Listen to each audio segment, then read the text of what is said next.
ఇక రాములవారి కళ్యాణం అయిపోగానే చక్కగా సారపాకలున్న సన్నబియ్యం లబ్ధిదారుని ఇంటి తోవబట్టిరు సీఎం సారు మంత్రులు అంతా.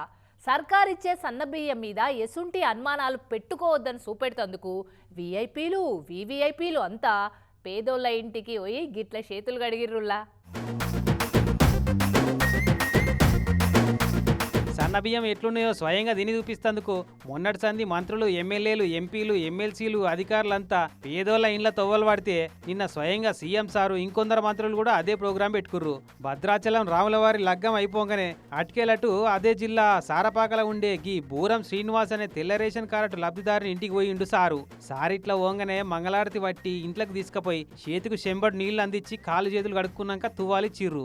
ఇక సీఎం సారే తినటందుకు వచ్చిందంటే ఏదో డైనింగ్ టేబుల్ బఫే సిస్టంలోనే భోజనాలు ఏర్పాటు చేస్తారని అందరు అనుకున్నారు కానీ అసంటి ఏం చేయలే. సార్ను కూడా కిందనే కూర్చోబెట్టిర్రు.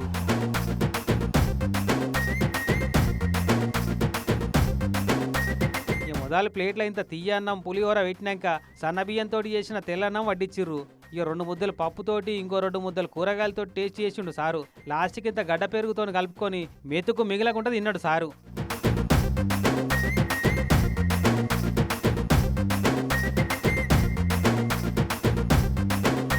ఇంత కమ్మటి విందు భోజనం ఏర్పాటు చేసినందుకు శ్రీనివాస్ ఇంటి వాళ్ళకు బట్టలు పెట్టిండు సారు. అటెనక ఇంటిల్లాదులతోటి కలిసి ఫోటోలు దిగి మళ్ళోపారి నమస్తే పెట్టి థ్యాంక్స్ చెప్పి చుట్టుపక్కల చూస్తందుకు వచ్చిన జనాలకు చేతులు ఒప్పుకుంటే వెళ్ళిపోయిండు సారు.